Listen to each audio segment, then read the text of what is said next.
हम सुन रहे हैं इस बुक का 11वां प्रकरण, जिसका नाम है 2 अकिंचन बालक वृंदावन में।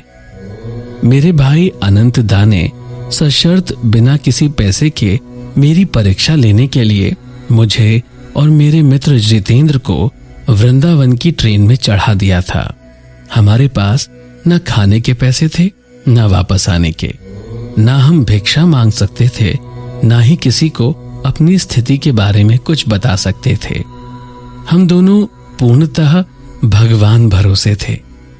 ट्रेन में ही 2 सज्जन हमें मिले, जो हमें पहले तो जबरदस्ती एक ऐसी माँ के पास ले गए जिन्होंने हमें राजसी भोज कराया। वहां से बाहर निकलने के बाद जितेंद्र ने पूछा कि वृंदावन का भ्रमण तो छोड़ो, अब हम आगरा वापस भी कैसे जाएंगे, कुछ पता है? मैं उसे कह ही रहा था कि भगवान में भरोसा रखो कि तभी प्रताप चटर्जी नामक एक युवक हमारे पास आया, जिसने बताया कि उसकी उपासना के दौरान परम कृपालु भगवान श्री कृष्ण ने उसे अंतर्दृष्टि में प्रकट होकर बताया कि यहीं इस वृक्ष के नीचे उसे उसके गुरु यानी कि मुझसे मिलने का सौभाग्य प्राप्त होगा। उसने मुझे और जितेंद्र को अपने घर भी बुलाया, परंतु मैंने यह कहकर मना किया कि मैं फिलहाल अपने भाई अनंत दा का अतिथि हूं। फिर उसने कहा कि कम से कम मुझे आपके साथ वृंदावन घूमने की स्मृतियां देते जाइए।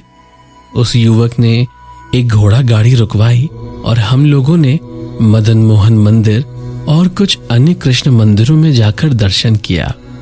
हमारा मंदिर दर्शन समाप्त होने से पहले ही रात हो गई। क्षमा कीजिए, मैं थोड़ा संदेश ले आता हूं। प्रताप रेलवे स्टेशन के नजदीक एक दुकान में वह चला गया।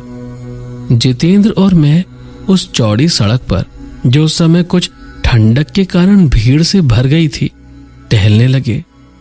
हमारे उस मित्र ने कुछ समय तो लिया, परंतु जब आया तो वह अनेक मिठाइयों के उपहार लेकर आया। कृपया मुझे इतना पुण्य कमाने दीजिए। प्रताप ने अनुरोधपूर्ण ढंग से मुस्कुराते हुए 1 रुपयों के नोटों का एक बंडल और आगरा के 2 टिकट, जो उसने अभी अभी खरीदे थे, हमारे सामने बढ़ा दिए। मेरी स्वीकृति में श्रद्धा भगवान के अदृश्य हाथ के लिए थी। अनंत ने उनका इतना उपहास किया था, पर फिर भी क्या भगवान ने हमें अपनी आवश्यकता से कहीं अधिक नहीं दे दिया था? हमने स्टेशन पर एक एकांत स्थान ढूंढ लिया। प्रताप, अब मैं तुम्हें आधुनिक युग के सबसे महान योगी लाहिड़ी महाशय के क्रिया योग में दीक्षित करूंगा। उनकी यह साधना प्रविधि ही अब तुम्हारी गुरु होगी। आधे घंटे में दीक्षा समाप्त हुई। क्रिया अब तुम्हारी चिंतामणि है। मैंने नए शिष्य से कहा, जैसा कि तुमने अभी देखा, यह प्रविधि अत्यंत सरल है और इसमें मनुष्य के आध्यात्मिक विकास की गति बढ़ाने की प्रक्रिया निहित है।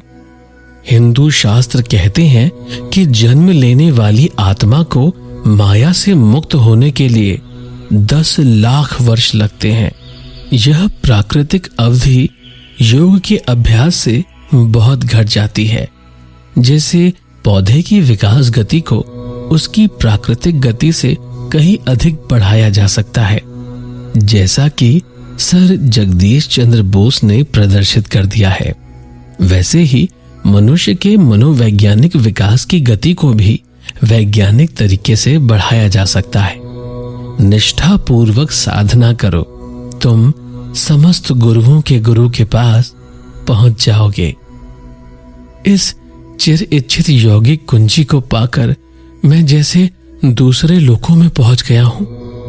प्रताप ने गंभीर होकर विचार पूर्वक कहा, मेरे इंद्रिय बंधनों से उद्धार करने वाला इसका प्रभाव मुझे उच्चतर अनुभूतियों के लिए मुक्त कर देगा। अंतर्दृष्टि में आज भगवान श्री कृष्ण का दर्शन मेरे परम मंगल का ही द्योतक है। हम थोड़ी देर शांत बैठे रहे और फिर धीरे धीरे स्टेशन की ओर चलने लगे। जब मैं गाड़ी में चढ़ रहा था तो मैं आनंद से भरा था, पर जितेंद्र के लिए आज आंसू बहाने का ही दिन था। प्रताप से प्रेम पूर्ण विदा लेते समय मेरे दोनों ही साथियों के गले से दबी हुई सिसकियां निकल रही थी। इस यात्रा में जितेंद्र फिर एक बार गहरे दुख में डूबा हुआ था। इस बार अपनी खातिर नहीं बल्कि अपने विरुद्ध। मेरा विश्वास कितना उतला है, मेरा हृदय पत्थर बना हुआ था। अब फिर कभी मैं भगवान के संरक्षण के प्रति संदेह नहीं करूंगा। मध्य रात्रि होने को थी। अकिंचन अवस्था में भेजे गए उन 2 बालकों ने अनंत के शयन कक्ष में प्रवेश किया। जैसा कि उन्होंने बातों बातों में यूं ही कह दिया था, उनका विस्मयचकित चेहरा अब देखते ही बनता था। मैंने चुपचाप एक टेबल पर रुपयों के नोटों की वर्षा कर दी। जितेंद्र, सच सच बताओ, अनंतदा मजाक करने के अंदाज में बोले। इस लड़के ने रास्ते में किसी को लूटा है ना? परंतु जैसे जैसे यात्रा की कहानी खुलती गई, मेरे भाई शांत होकर फिर गंभीर हो गए। मांग और पूर्ति का नियम जैसे मैंने सोचा था उससे कहीं अधिक सूक्ष्म स्तर पर कार्य करता है। अनंत एक ऐसे आध्यात्मिक उत्साह के साथ बोल रहे थे जो उनमें पहले कभी दृष्टिगोचर नहीं हुआ था। तिजोरियों और इस संसार की सामान्य चीजों के संचय के प्रति तुम्हारी उदासीनता को आज पहली बार मैं समझ पा रहा हूं। रात बहुत बीत गई थी, तब भी अनंतदा ने आग्रह किया कि उन्हें उसी समय क्रिया योग की दीक्षा दी जाए।